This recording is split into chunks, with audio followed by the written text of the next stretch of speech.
are here again this morning, and I'm going to be showing you a tour of my side food forest and my annual garden area. And this part of the food forest this is all bananas, the banana section. And we've had this area, we started planting these maybe about 3 years ago. So this is about 3 years old. And then the other part I'm going to go through is about 2.5 years old, with some of the newer plants being done earlier this year. So I'll take you through that. So come on over. This is the 3-year-old banana section. This is our oldest banana section, and this section is kind of what got us started in food forest, because we really enjoy growing the bananas. They seem to really like it here. They seem very easy to take care of. So we really like having them. And you want to come in here? Come in here some so you can kind of get a better view of it. We do have some cool elephant ears. I call them elephant ears. I think they're called alocaceas or colocaceas. Some cool elephant ears. And then we've got also some cool shampoo ginger over here. If you get down low, you should be able to see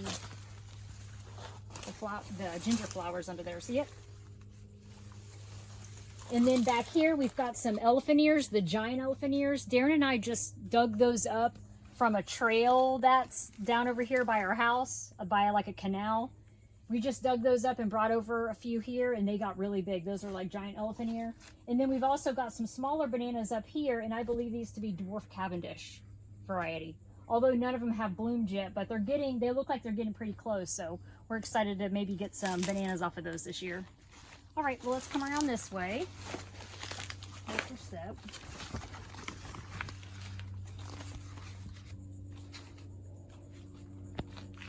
And then over here we've got a Cattleya guava. This produces the red little guavas, which I'm not too crazy about. I don't really think they're that delicious. I've got to find something to do with them, because I don't really like eating them fresh straight from the tree. I just don't think they taste that good. So I have to figure out what to do with them. But they've pretty much just finished setting fruit. So they're pretty much done for now. So we'll come over this way. I'll hold these back for you. And over here, this is another section of the food forest of the banana patch that we started maybe a year after we planted those right there. So these are about 2 years old, these right here in this section. These are all the same variety, tall Namois, also known as ice cream. They were actually sold to me as blue Java, but through Facebook I was able to learn that they're actually just tall Namois. So, but they still taste delicious nonetheless. All right, and let's come over here.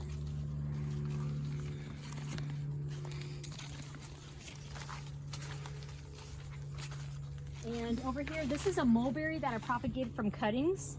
I just cut my mulberry back and stuck it in a pot with some soil, and it grew.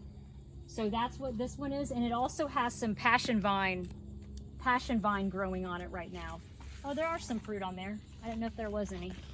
A little bit of fruit, nothing too crazy. But it's got that passion vine on it, so sometimes it tends to kind of take over plants. So every once in a while I got to pull it off and throw it down. And then over here, this is a fire spike. I didn't plant this here. We do end up dumping leaves all throughout the food forest, and this is a plant that came with them because it just popped up on its own. And the butterflies really love this flower here, and the bees love it too. And then back here, my daughter gave me a monstera, and I planted it right there. So that's fairly new too. I probably planted this, I don't know, maybe 6 months ago, but it looks like it likes it there. I'm hoping it'll grow up that tree.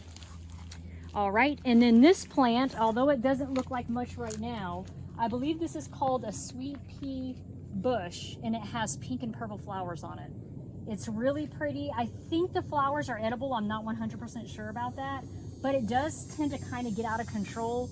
So every once in a while, I got to come through and trim it back.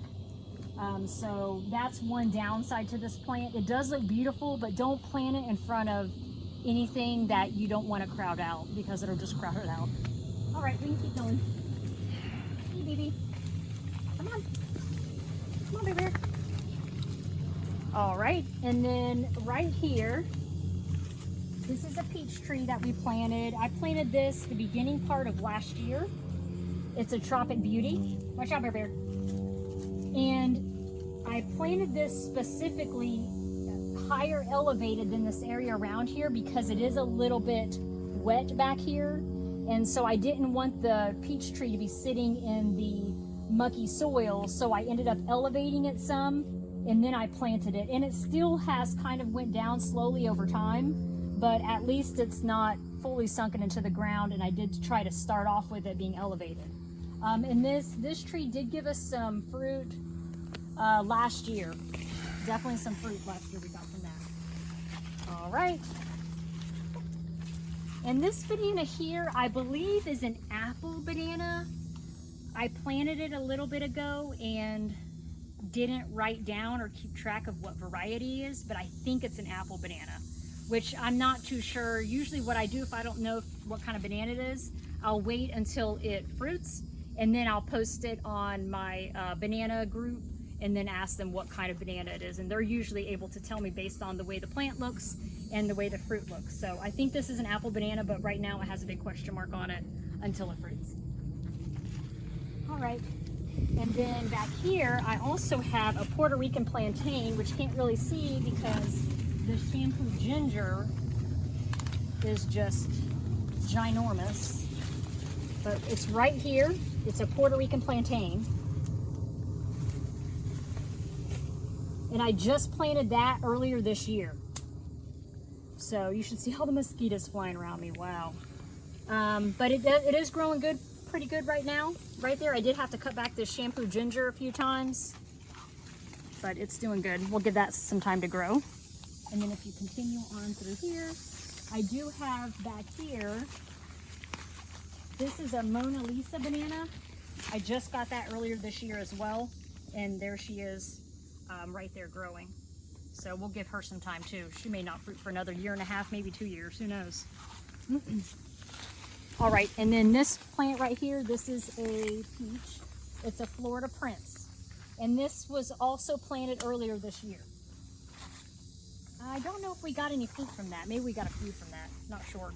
And then over here to your right, this is an ornamental banana. I believe it's called a Zabrina. It does set fruit, but the fruit is never fully ripened. The plant just ends up falling over before the fruit ever ripens. So I don't know. I don't think it's edible, or if it is edible, it might have some large seeds in it. I'm not sure exactly, but I just call it an ornamental banana. It looks cool out in your food forest. And then continuing on over here, this has been here, this peach tree has been here a couple of years so far. It has given us fruit every year. This is a Tropic Beauty peach. Yep. And then we got a mulberry back there I planted. Another peach right here, Florida Prince peach.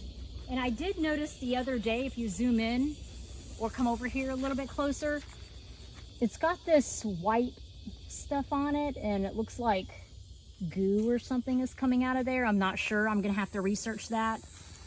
It's got a little bit coming out there too. I'm gonna have to research that to figure out what exactly is going on here, but I'll have to research that and figure that one out, and then I'll treat it. And then over here we've got some bananas. I'm not sure what kind of bananas these are. This is another one that I lost track of and didn't identify, but we've got 2 of them here, and I recently moved a pup over there to try to kind of spread them out a little bit. And as you can see down here, I end up throwing Amazon boxes and yard debris and that type of thing at the base of these bananas, and they seem to really like it. And then over here,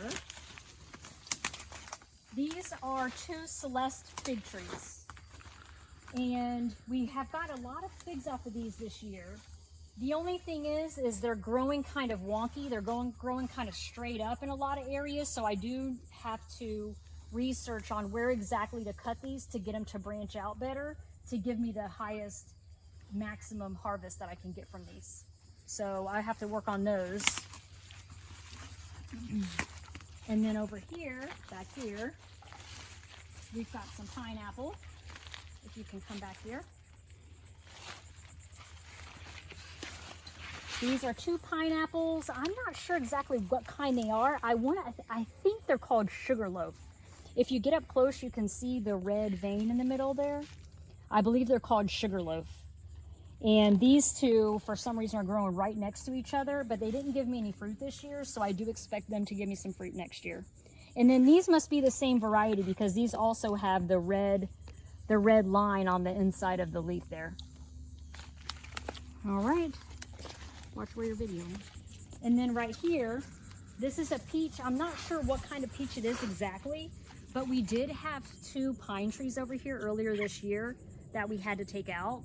And we were away at work at the time, and when we came back, our peach tree that was here was completely gone. So they cut it down to the ground. Apparently it must have been damaged by the machinery maybe.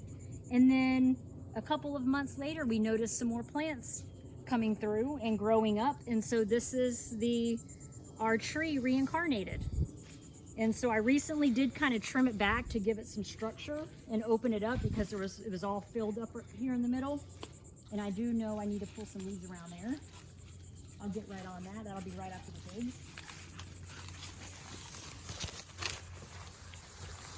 And then right here we've got a Valencia Pride mango.